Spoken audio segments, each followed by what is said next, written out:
prêché en Guinée sur la paresse avec un autre passage, et depuis, il y a plein de pensées qui me sont venues. Moïse a dit dimanche dernier qu'il fallait travailler, donc on est vraiment ensemble, et je pensais ce matin, entre Ris-Orangis et Conakry, il y a comme un jumelage spirituel. Parce qu'une fois, j'étais revenu aussi, et puis c'était 1 Samuel 4 qu'on lisait ici, et qu'aussi on avait abordé là-bas au centre. Donc c'est drôle, c'est troublant. Voilà, on est dans le même esprit, dans le même cœur, qu'on attend de même foi. Nous allons remettre ce moment entre les mains du Seigneur. Merci Seigneur, parce que nous pouvons librement, Seigneur, ouvrir ta parole, la méditer. Accorde-moi la grâce de pouvoir la donner, Seigneur, sans rajouter, sans enlever. Merci de la bénir, merci de bénir mon cœur. Nous voulons vraiment la visite de ton esprit, Seigneur, pour que nous puissions, Seigneur, te glorifier, parce que tu cherches des adorateurs en esprit, en vérité. Nous voulons recevoir ta parole avec bienveillance, avec douceur, parce qu'elle a la puissance de sauver nos âmes. C'est pourquoi nous la bénissons en ton nom. Amen. Amen. Donc, dans Proverbe 24,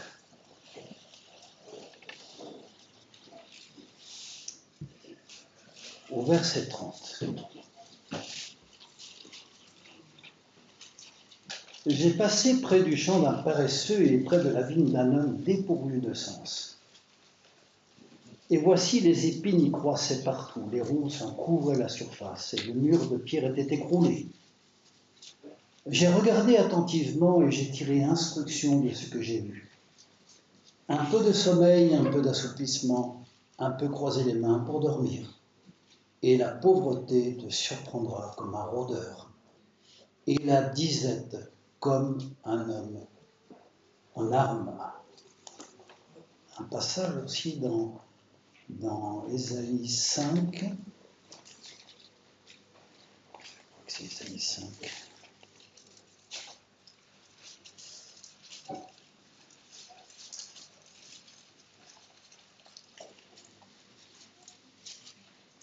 Ésaïe 5, verset... c'est un peu verset premier. Je chanterai à mon bien-aimé le cantique de mon bien-aimé sur sa vigne.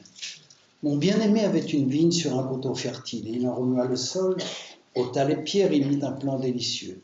Il bâtit une tour au milieu d'elle, et il y creusa aussi une cuve, puis il espéra qu'elle produirait de bons raisins.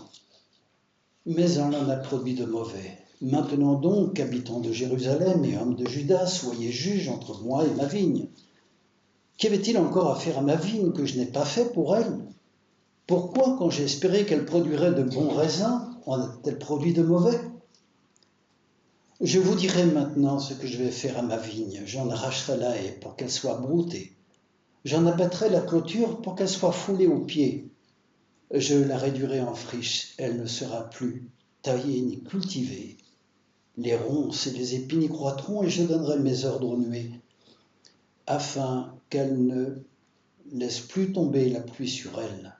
La vigne de l'Éternel des armées, c'est la maison d'Israël, et les hommes de Juda, c'est le plan qu'il chérissait. Voilà, j'ai passé près du champ d'un paresseux, le mur était écroulé, et les épines et les ronces en couvraient la surface. J'ai regardé attentivement et j'ai tiré instruction de ce que j'ai vu. Le Seigneur, lorsqu'il était sur la terre, a pris beaucoup d'images. Il a beaucoup enseigné par des paraboles, par des images de tous les jours. Alors c'est sûr que pour les enfants des cités, les choses agricoles, voilà, ils ne touchent pas quotidiennement.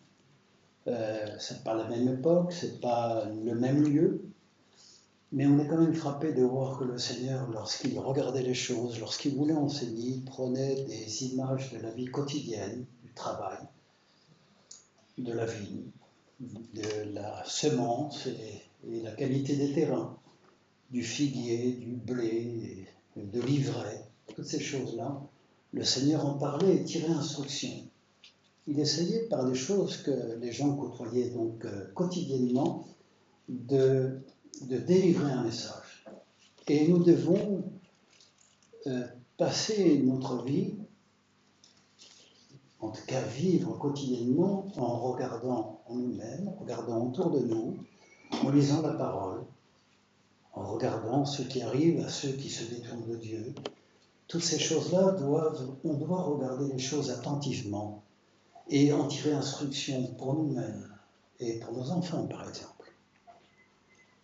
Ici, dans les proverbes de Salomon, pour acquérir la sagesse, parce qu'il dit « Poursuis la sagesse, cherche-la de tout ton cœur, alors elle descendra dans ton cœur. » Et nous devons mettre tout notre cœur à chercher, à être enseigné, être instruit de la part du Seigneur.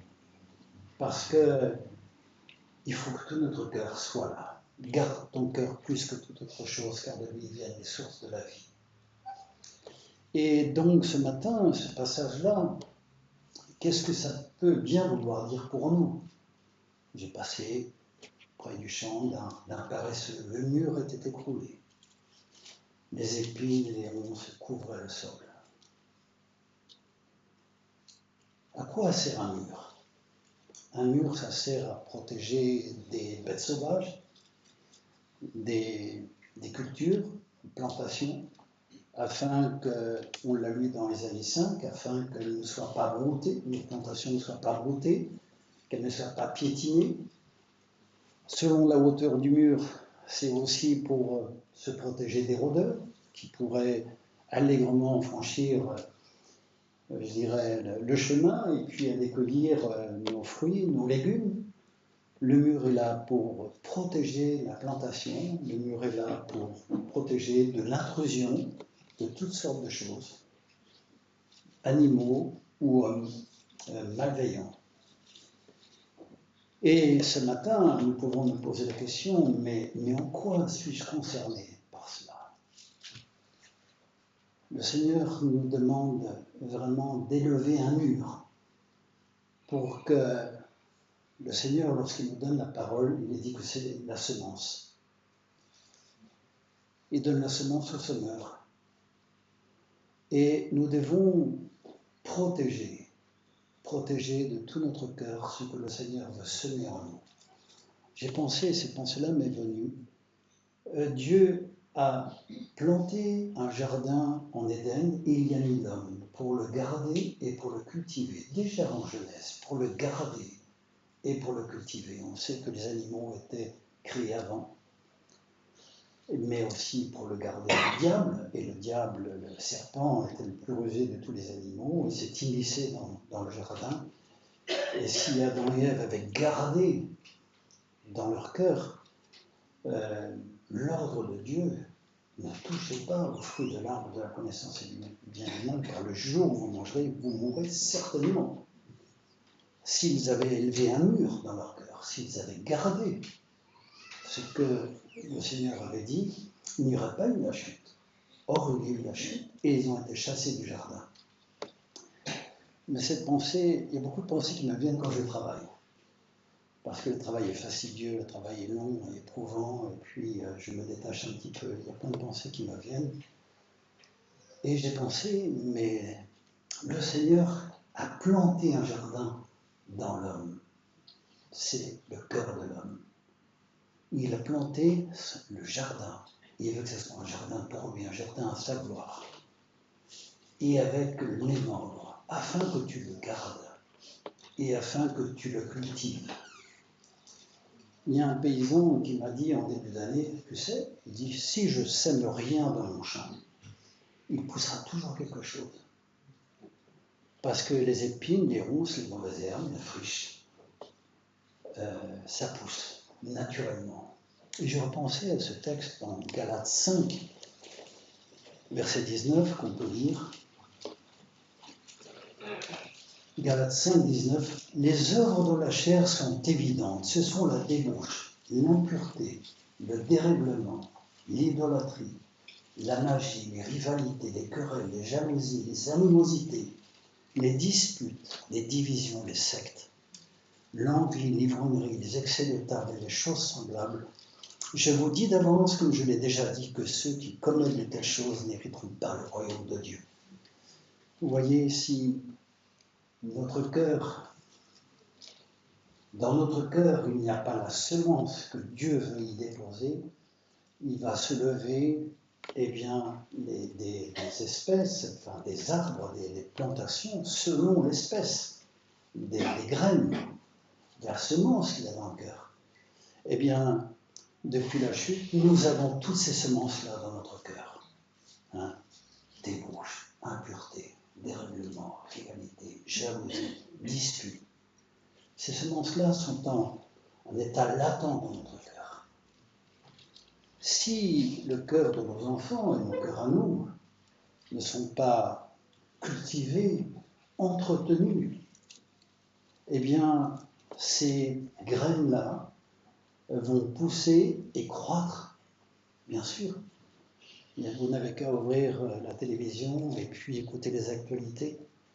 Vous voyez que dans nos villes, dans nos cités, dans nos campagnes maintenant, le fléau de la drogue, l'insécurité, la délinquance, le mépris de l'autorité, les refus de tempérer, quotidiennement, des centaines.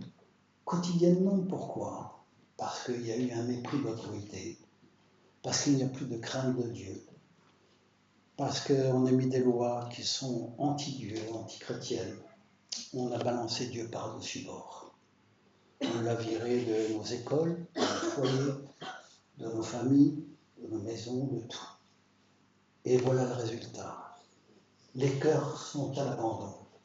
Les jardins des enfants, des jeunes, qui n'ont pas été cultivés, entretenus selon le Seigneur, eh bien, sont en état de friche. Et toutes ces semences-là, qui sont décrites dans Galates, eh bien, prospèrent.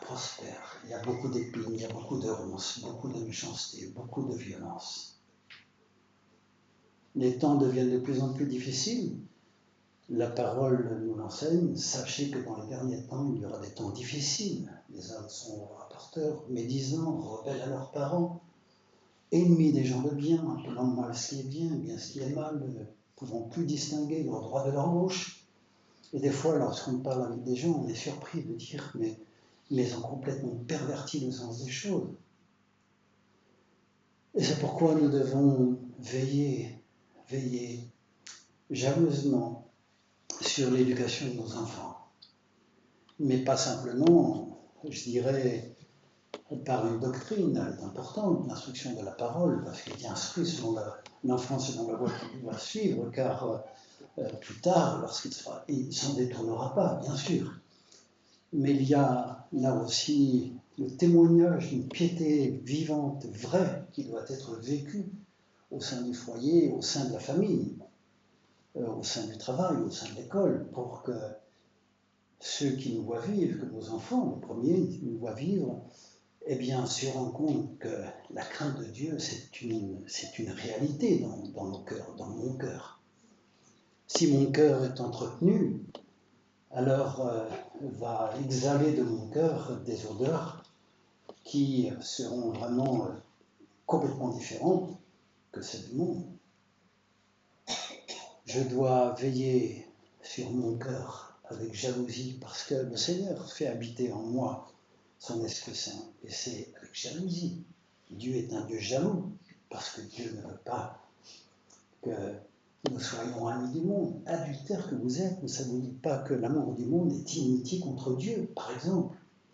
Et c'est souvent, nous clochons des deux pieds et nous marchons des fois à la périphérie des choses pour toucher un peu à droite, un peu à gauche. Mais on connaît quand même le Seigneur. Mais le Seigneur veut pour nous plus que cela. Il veut que le jardin de notre cœur soit entretenu, soit cultivé. Il dit, ne semez pas parmi les épines, défrichez-vous un champ nouveau. Défrichez-vous, ça veut dire retirer les friches. Et toutes ces friches qu'il y a dans nos cœurs naturels, dans nos cœurs charnels, c'est pourquoi les réunions, les études bibliques, les réunions de prière, les réunions de louange, les cultes sont là, bien sûr, pour rendre un culte à Dieu, mais le culte à Dieu est rendu selon lui quand nous adorons en esprit et en vérité. Et nous prêchons la parole de vérité pour que nous soyons des adorateurs, en esprit et en vérité. Vous savez, quand un jardinier voit que dans son jardin, des mauvaises herbes montrent leur bout de leur nez, le jardinier prend sa petite binette et puis il va biner la terre, pas que la mauvaise herbe ou la rousse ou l'épine prospère et vienne étouffer la culture désirée. Et donc, c'est pour ça que si nous prêchons la parole, nous instruisons selon le Seigneur, parce que la parole a plein de choses à nous dire. La parole est efficace, elle est puissante, elle juge les pensées et les sentiments du cœur. Elle montre ce qui vient de nous-mêmes, mais ce qui vient de Dieu. Elle est là pour nous montrer vraiment ce qu'est notre cœur, mais ce qu'est aussi le cœur de Dieu. Ce que Dieu veut pour nous. Dieu veut que nous soyons parfaits, que notre Père Céleste est parfait. Ce que Dieu veut, c'est notre sanctification. Donc nous devons poursuivre jour après jour, je dirais, l'entretien de notre jardin, la culture de notre jardin. La parole que nous entendons, réunion après réunion, c'est des semences que nous sommes appelés à recevoir. La parole de Dieu est une semence incorruptible. Il y a plein de choses que nous recevons de la part du monde, des courants de pensée, des philosophies. Mais si nous ne prenons pas garde à ces choses, si nous n'élevons pas un mur pour nous protéger de cela, eh bien, les courants de pensée, les modes, les philosophies viendront comme les chèvres et les moutons brouter notre jardin. J'en enlèverai la haie, dit le Seigneur, et ma vigne sera broutée, sera piétinée, je la réduirai en friche. Nous prenons le risque, lorsque nous ne gardons pas nos cœurs plus que toute autre chose, que les semences que nous recevons, réunion après réunion, eh bien, soient, je dirais, prises par les oiseaux aussi, hein, comme il est dit. Vous vous souvenez de cette parabole du semeur et des terrains, de la semence et des terrains. Cette semence qui tombe le long du chemin, cette semence qui tombe dans les endroits pierreux, cette semence qui tombe dans les endroits là où il y a des épines et des ronces, et c'est la semence qui tombe dans la bonne terre. Et le long du chemin, c'est là où passent les passants. Il y a plein de choses qui peuvent passer sur notre cœur, à travers les journaux, à travers les choses télévisées, à travers les réseaux sociaux, à travers toutes sortes de choses. Et donc la parole ne peut pas pénétrer, parce que notre cœur est endurci, parce que trop de choses sont passées sur notre cœur, et à piétiner notre cœur. Et il faut labourer avant que la graine puisse être enfouie dans le sol. Donc si nous ne prenons pas garde, notre cœur peut se dessécher, notre cœur peut s'endurcir. La parole peut tomber dans les endroits pierreux parce qu'il y a plein de pierres nous-mêmes. Il y a plein de fruits, des œuvres de la chair, décrits en Galates 5,19. Et dans Isaïe 40, il est dit « ôtez du chemin les pierres afin que la gloire du Seigneur soit révélée ». Nous devons ôter les pierres. Et c'est pourquoi la parole nous est donnée pour que lorsque ça touche notre cœur et nous voyons, il y a une pierre, là il y a une ronce, là il y a une épine, eh bien que nous puissions dire « Amen Seigneur, je reçois ta parole, j'accepte qu'elle fasse son œuvre ». La parole de Dieu ne retourne pas à lui sans avoir accompli ses effets, mais c'est vrai, toujours. Parce que la parole que le Seigneur nous donne, qu'en avons-nous fait, qu'en faisons-nous aujourd'hui, par exemple? Il dit, tu jettes mes paroles derrière toi. Et c'est pourquoi c'est important de savoir qu'allons-nous faire de la parole que nous entendons. Prenez garde à la manière dont vous écoutez, disait le Seigneur. Prenez garde à la manière dont vous écoutez. Parce que nous pouvons écouter comme une passoire. Ça rentre par une oreille, ça ressort par l'autre. Le prédicateur peut être comme un chanteur agréable, comme il est dit dans la parole. Tu es pour eux comme un chanteur agréable. Voilà, chante, cause toujours. Mais la parole n'a pas d'effet sur mon âme, n'a pas d'effet sur mon cœur. Et mon jardin n'est pas entretenu. Et mon mur est écroulé.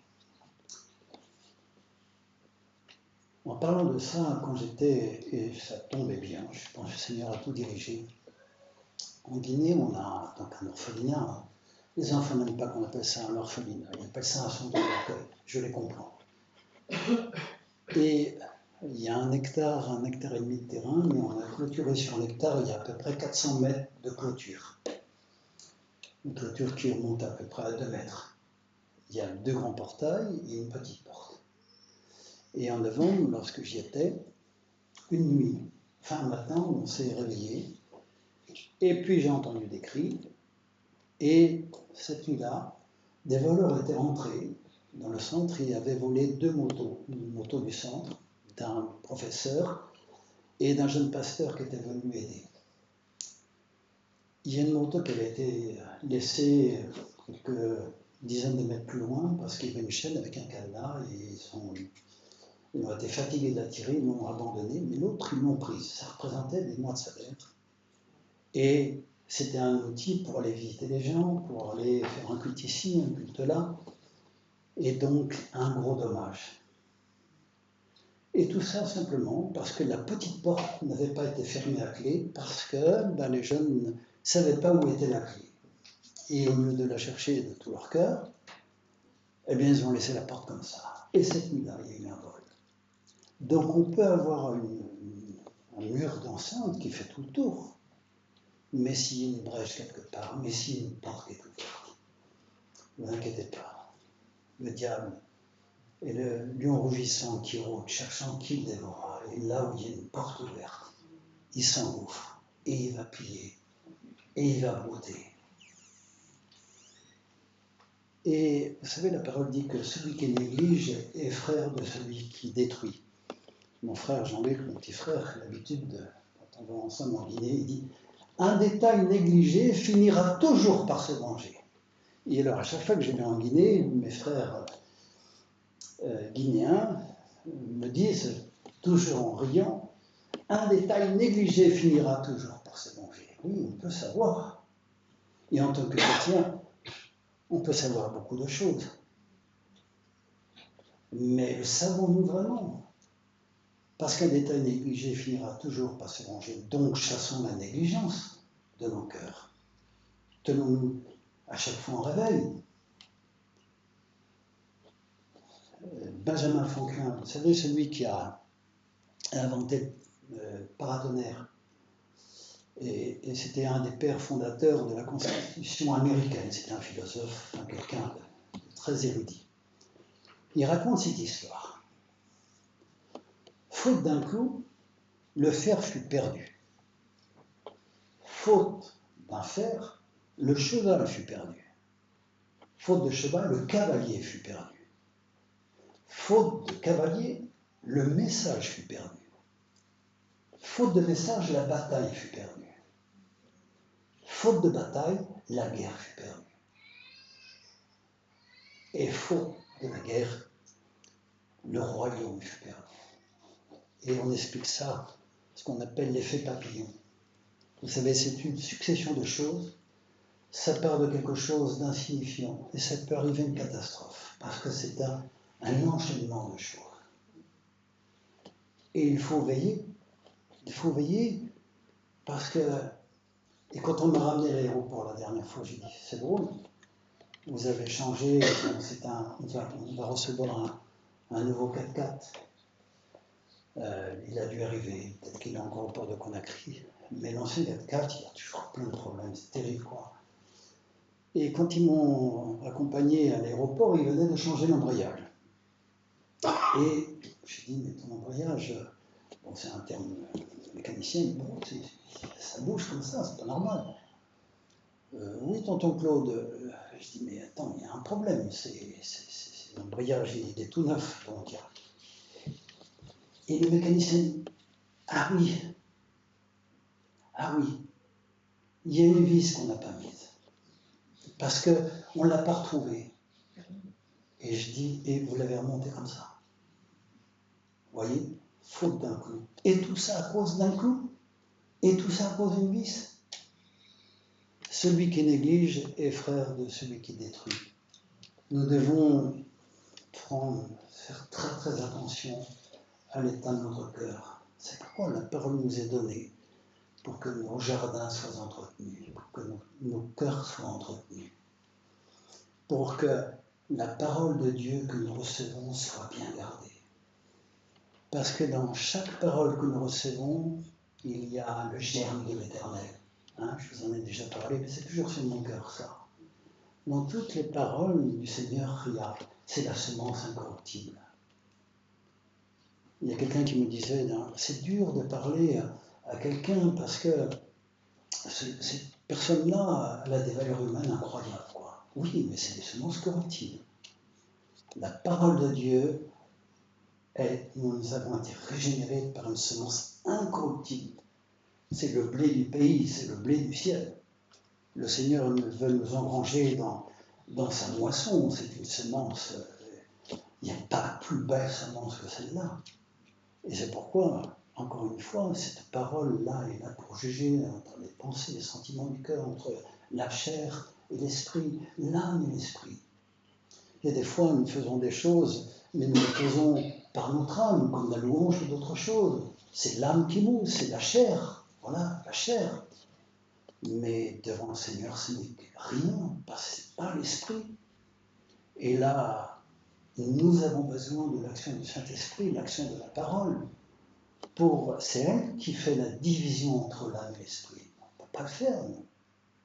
On ne peut pas. Mais si je reçois la parole, elle va accomplir ce que je ne peux pas faire. Ce que seul l'Esprit Saint peut faire en moi. Cette division, elle va mettre de côté ce qui est des Galates, les œuvres de la chair, pour pouvoir faire en sorte que la semence incorruptible que veut laisser le Seigneur dans mon jardin puisse ne pas être étouffée. Parce que la graine, la semence qui tombe dans les épines et dans les ronces, dans cette parabole de la semence et des terrains, c'est on reçoit la parole avec vite, quoi, avec enthousiasme. Mais dès que survient une tribulation, explique le Seigneur, eh bien, on y trouve une occasion de chute. Alors, on est d'accord avec la parole nous touche, on l'accepte avec joie, la parole était bien. Mais dès que survient une tribulation, une épreuve, on y trouve là une occasion de chute. Et c'est pourquoi, et quelle est la raison? Les épines et les ronces, explique le Seigneur, ce sont les plaisirs de la vie, ce sont les soucis de la vie.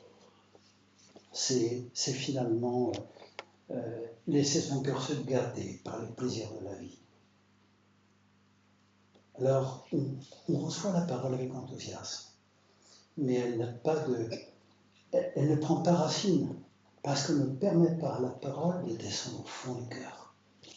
Le Seigneur sait ce qu'il y a au fond du cœur. Et c'est pourquoi c'est important de se laisser sonder, sonde-moi, ô Dieu, connais mon cœur.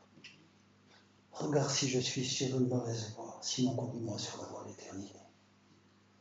Regarde, Seigneur, si je te sers par la chair ou par l'esprit. Purifie-moi, Seigneur.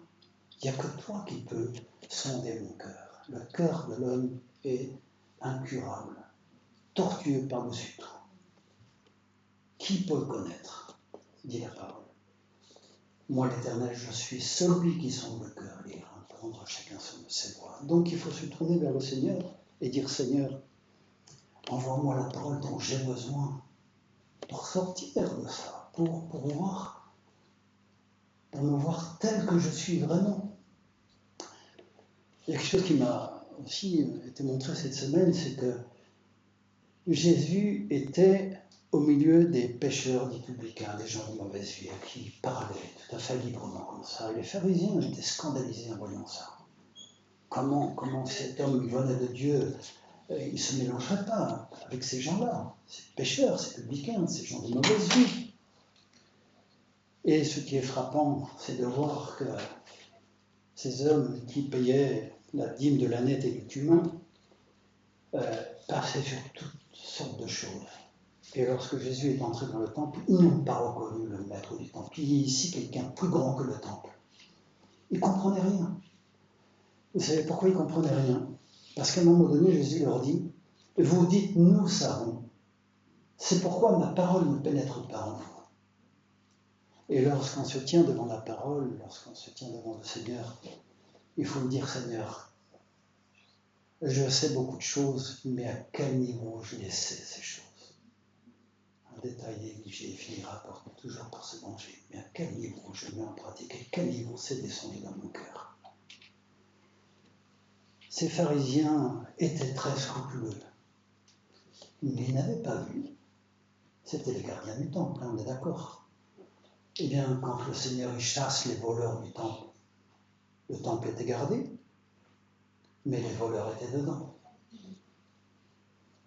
Et c'est là qu'on se rend compte que l'esprit religieux ne comprend rien, il pervertit le sens des choses. Il faut vraiment que le Seigneur nous délivre de tout esprit religieux. Vous savez, quand le Seigneur dit « Il ne restera pas pierre sur pierre qui ne soit renversée », nous avons besoin qu'on nous mette dans notre cœur, pierre sur pierre soit renversée, pour que nous puissions voir les choses comme Dieu les voit, les entendre comme Dieu veut que nous entendions. Prenez garde à la manière de vous écouter. Seigneur, renverse toutes les pierres, tout ce que j'ai édifié dans ma vie qui n'est pas selon toi. Renverse ce temple de piété si ce n'est pas la bonne piété. Parce que je veux avoir une piété vraie. Je veux être celui qui te glorifie. Je veux porter beaucoup de fruits dans mon jardin. Donc Jésus, il n'était pas en danger auprès des hommes pécheurs. Parce que le Seigneur a dit dans Jean 17, « Je me sanctifie moi-même pour eux, afin qu'eux aussi soient sanctifiés. » Ça, c'est la vraie garde dans le cœur, c'est la vraie garde. C'est quand le jardin est gardé comme ça. Ce qui est de Dieu ne peut pas être pris, ne peut pas être souillé. Il y a les ennemis extérieurs, mais les ennemis intérieurs qu'il nous faut déloger. Nous devons veiller vraiment, et de tout notre cœur, à ce que notre jardin soit vraiment un jardin qui plaît au Seigneur. Vous savez, j'aime bien le cantique des cantiques, même si c'est difficile à comprendre, même s'il y a des rapports intimes entre le fiancé et la fiancée, mais quand la fiancée dit à son fiancé, entre dans ton jardin. D'abord, je dirais, la fiancée dit, tu as un jardin fermé, ma sœur, ma fiancée, tu as un jardin fermé. Tu as un jardin clôturé, tu as un jardin gardé. Personne ne peut rentrer chez toi comme ça, parce que tu as un jardin fermé. Mais la fiancée dit à son fiancé, entre dans ton jardin, mon bien-aimé, et cueille de tes fruits. Et enivre-toi de ces fruits-là. Bien sûr, il y a un langage physique, matériel, tout ce qu'on veut, mais il est dit que pour les choses spirituelles, nous employons aussi un langage spirituel. Et c'est pourquoi nous pouvons dire aussi au Seigneur, comme cette fiancée, Seigneur, entre dans ton jardin, entre dans mon jardin, mais mon jardin c'est le tien. Tu veux y planter des semences incorruptibles, Seigneur, par la puissance de ta parole. Eh bien, Seigneur, je prends garde à ce que ces semences, que ces graines, eh bien, puissent germer et puissent aboutir jusqu'où tu veux qu'elles aboutissent, que je sois vraiment une plantation à ta gloire. Il y a quelque temps, ma petite fille, Clara, elle entend sa mère dire « Oh là là, j'ai peur, je dois aller chez le dentiste. » Ma fille, c'est vrai, elle a peur d'aller chez le dentiste. Et Clara lui dit « Mais maman, tu ne vas pas être seule ?» Bah, elle dit « Si, Clara. » Elle dit « Le fauteuil dentiste, je suis toute seule. » Elle dit « Non, maman, il y a le Seigneur avec toi. » Et elle lui dit « Tu sais, maman, moi je fais comme ça. » Elle a eu 11 opérations, 11 ans. Elle a des difficultés physiques, pas possibles. Elle me dit ça. Le jardin de Clara, il est beau, le jardin de Clara. Ça m'a fait penser cette semaine à... Moi, je sais plus.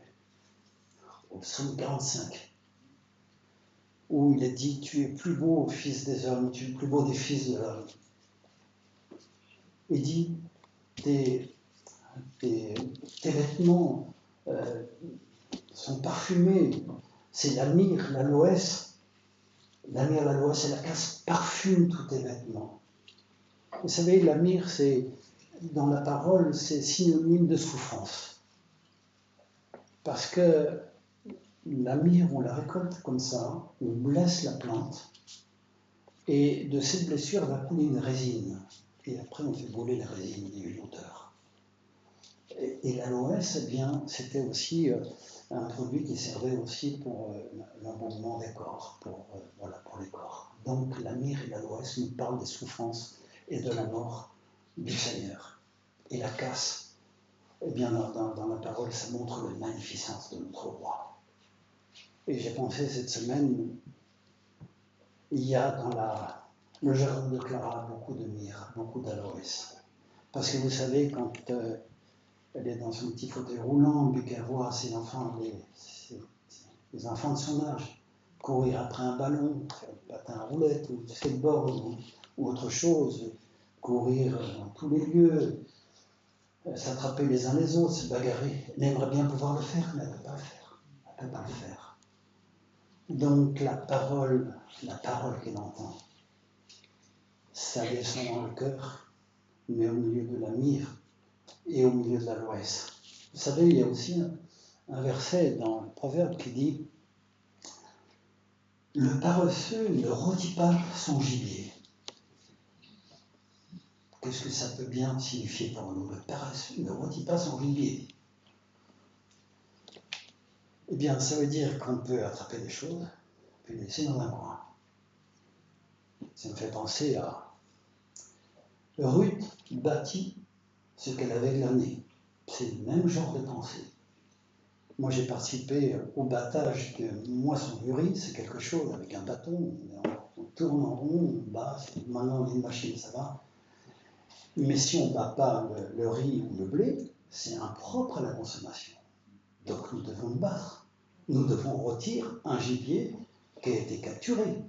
Le paresseux ne rôtit pas son gibier. Qu'est-ce que ça peut bien vouloir dire pour moi? Je peux entendre la parole, et là je me retrouve dans les endroits pireux. Mais dès que survient le feu de l'épreuve, je me retire. Autrement dit, je ne permets pas que la parole fasse son œuvre dans mon cœur. C'est comme si je n'acceptais pas que mon gibier soit rôti, que cette parole soit éprouvée en moi, que les scories soient détachées. Je dois accepter.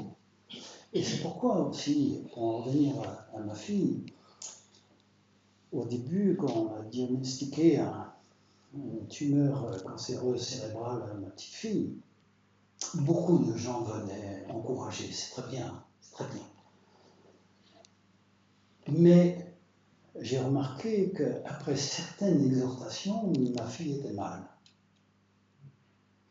Et en essayant de regarder, d'observer, de réfléchir attentivement et en tirer instruction, je me suis dit, ben oui, pourquoi? Parce que si je vais exhorter quelqu'un, essayer de soutenir quelqu'un qui traverse une épreuve douloureuse, au-dessus des forces, et que je lui donne même la parole, que je lui donne des versets, mais quelque part aussi que je suis connu comme quelqu'un qui s'inquiète pour des riens.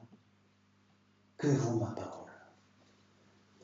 Je suis un airain qui résonne, une cymbale qui retentit, c'est sûr, mais plus encore, je pense. Pourquoi ça fait mal? Parce que celui qui souffre, eh bien, ressent bien qu'il n'y a pas vraiment un partage de la peine que je traverse. Celui qui parle légèrement dit la parole blesse comme un glaive. Et quand j'apporte une exhortation que je n'ai pas rôtie moi-même, aussi, eh bien, je vais apporter aussi des épines, parce que je vais me soucier pour des plaisirs de la vie, pour des riens de la vie, des soucis de la vie.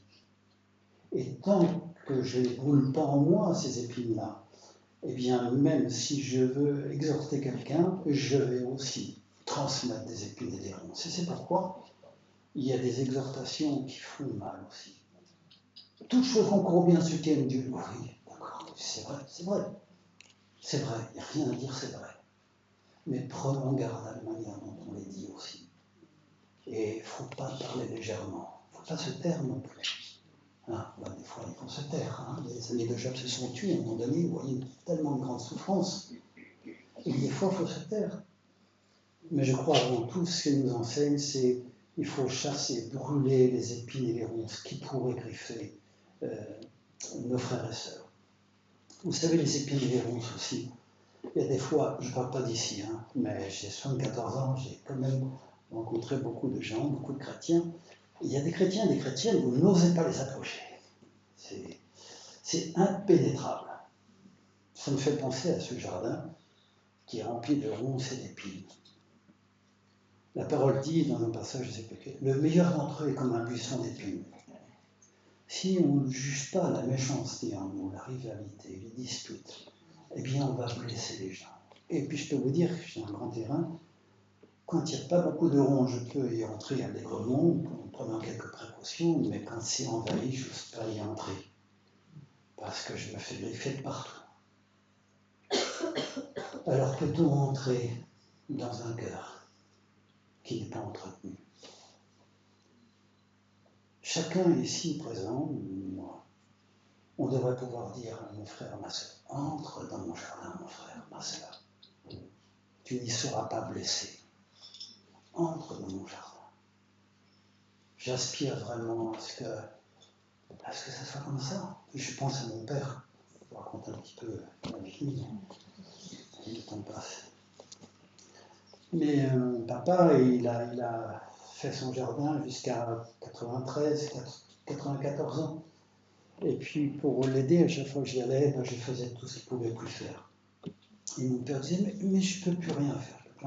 Je disais, mais papa, tu mets dans tes semis aussi 150 pieds de tomates.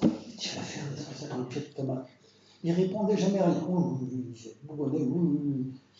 Mais ce qui m'a frappé, et je tire instruction de ce que j'ai vu, c'est qu'à chaque fois que des gens, des serviteurs de Dieu, des pasteurs, ou des missionnaires qui venaient, Joël Chiron par exemple, venait souvent voir mes parents quand ils descendaient en sud, ils repartaient tous avec un panier de fruits, un panier de légumes. Mon père disait, je ne sais pas comment vous faites pour vous souvenir de tout le verset, moi j'y arrive pas. Ben oui, mon pauvre, c'était pas son truc. Mais il a laissé un témoignage incroyable. Jusqu'au bout, je n'ai jamais entendu autant de merci. Merci pour ça, merci pour ça. Les infirmières qui merci. Les infirmières, il va falloir faire ceci. Faites tout ce que vous voulez. Mon père était une douceur incroyable. Mais j'ai pensé, j'ai dit ça à mes amis en dîner, j'ai dit, jusque-là, j'ai encore des forces pour servir au milieu de vous. Mais j'ai 74 ans et peut-être que ça ne va pas durer longtemps, même si le Seigneur me donne la force pour faire tout ce que j'ai à faire. Mais j'ai dit, j'espère être comme mon père, même si j'ai plus la force pour travailler dans le jardin, mais que spirituellement aussi, que ceux qui viennent me voir repartent avec des paniers pleins de fruits, pleins de légumes spirituels, pleins des douceurs de Christ. Viens mon frère, viens ma soeur, entre dans le jardin et cause-y des fruits du Seigneur. Ça, c'est le plus beau témoignage. Des parents avec les enfants avec les parents, avec nos voisins, dans l'église. C'est magnifique. Il y a un autre, puis je termine, il y a un autre verset aussi qui dit le paresseux, j'ai expliqué ça à ma femme, parce que j'ai demandé ce que ça voulait dire. Le paresseux tourne son lit comme la porte sur ses gonds. Vous lisez ça, vous passez vite et tout. Et puis d'un coup, je me suis rappelé quand j'étais gosse ou quand nos enfants étaient petits et qu'il fallait se lever, qu'ils tardaient au lit. Qu'est-ce qu'on fait? On ouvre les volets, on ouvre la lumière et on dit allez, c'est l'heure de vous lever, de vous réveiller. Ah, laisse-moi tranquille, éteins la lumière, ferme les volets, et hop, et on se retourne de l'autre côté. On se retourne de l'autre côté, comme la porte sur ses gonds. C'est tout simple. On tire l'instruction de ce qu'on voit. Le paresseux tourne sur son lit, comme la porte sur ses gonds. Qu'est-ce que ça peut bien vouloir dire pour nous aussi ce matin?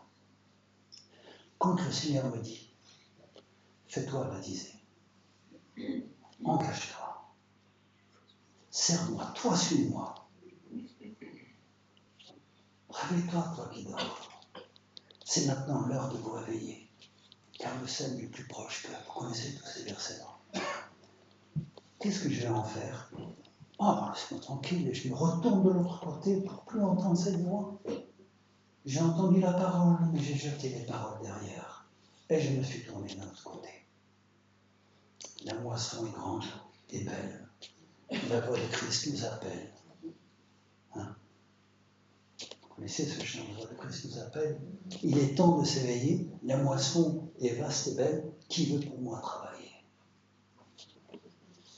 Lorsque Joël Chiron est venu, il a fait un appel vibrant pour la mission, disant, mais il manque de personnes. Que faisons-nous de ces exhortations? Que faisons-nous de ces appels? Est-ce que nous faisons comme les enfants, nous tournons de l'autre côté? Parce que, pourquoi l'enfant, il se laisse pas? S'il restait dans son lit douillet.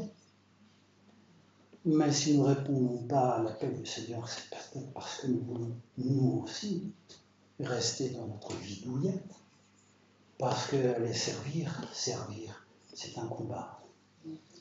Ça coûte. Et que le mur est là pour protéger la culture. Il n'y a pas besoin de mur quand il y a des friches. Personne ne viendra.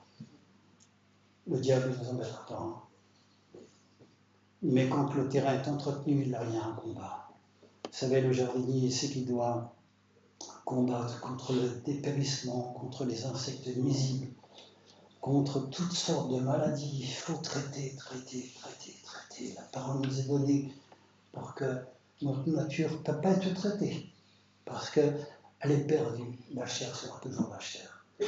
Mais on peut brûler tout ça, accepter que tout ça soit dévasté pour que la semence incorruptible puisse, je dirais, atteindre son plein épanouissement jusqu'à ce que le Seigneur nous rappelle. Pour pas que ces soucis de la vie, pour pas que toutes ces choses-là, eh bien, envahissent mon jardin et étouffent la parole. La parole, si souvent, peut-être au milieu de nous, peut être étouffée, n'a pas le fruit escompté, comme il est dit, dans la bonne terre, et un grain en donne 30, un autre 60, un autre 100, il y a un rendement. Et le Seigneur veut pour nous qu'un grain en donne 100. Qu'est-ce qui empêche qu'il y ait ce grand rendement? Quelles sont les épines, les charbons, les ronces que je n'ai pas brûlées, que je n'ai pas chassées? Que vit-on des figues sur des épines? Mange-t-on le raisin sur des ronces, dit la parole? Il est dit aussi dans Deutéronome, Israël est devenu gras, replet, épais. Il a abandonné son Dieu. Vous savez, quand est-ce qu'on devient, je ne parle pas d'une maladie, hein. Voilà. Mais souvent nous avons beaucoup d'embonpoint. Pourquoi? Parce que nous mangeons plus que ce que nous avons besoin. Eh bien, si je suis quelqu'un qui écoute, qui suis avide de parole, mais qui ne met pas en pratique, manque d'exercice. Et là, je prends l'embonpoint comme Israël, il est devenu gras, il replaît, parce qu'il ne met pas en service. Il ne met pas en application. Il mange. Si une herbe sur laquelle tombe souvent la pluie, un cimetière souvent les grossissent, produit une herbe utile pour ceux pour qui elle est cultivée, elle participe à la bénédiction de Dieu. Mais si elle produit des épines et des ronces, on va y mettre le feu, dit la parole, dans Hébreux 6. Hein. Donc, nous ne sommes pas cultivés pour nous-mêmes.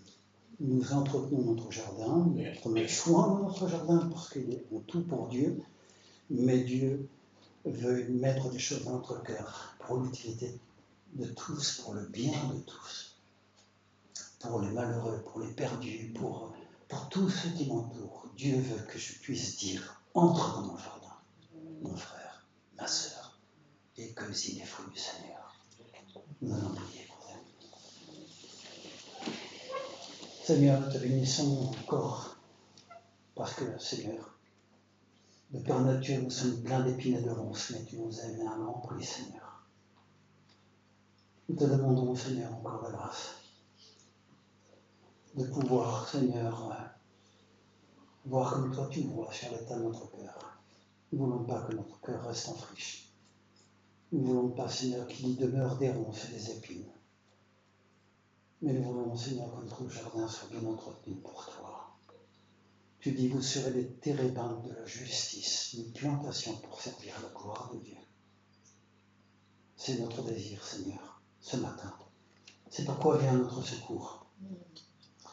Et si, au fond de nos cœurs, se cachent des épines, des ronces, qui ne te glorifient pas, Seigneur, si notre mur est écroulé, s'il y a des brèches qui sont ouvertes, Seigneur, accorde-nous la grâce de les voir, afin que nous puissions monter la garde, afin que nous puissions réparer là où c'est écroulé, Seigneur, afin que nous acceptions, Seigneur, que la parole que nous entendons soit comme rôtie, soit comme éprouvée par le feu. Seigneur, tu dis que tout ce qui nous arrive, tu le mesures, mais c'est pour notre bien, Seigneur. Et si tu es monde, c'est pour que nous portions encore plus de fruits. C'est pourquoi, Seigneur, avec un jardinier, avec un maître si plein d'amour que toi, nous ne voulons pas craindre. C'est pourquoi nous t'ouvrons nos cœurs et te disons, Seigneur, travaille en nous, Seigneur. Nous acceptons, nous ouvrons notre cœur à l'action de ta parole, à l'action de ton esprit. Et nous te bénissons, Seigneur.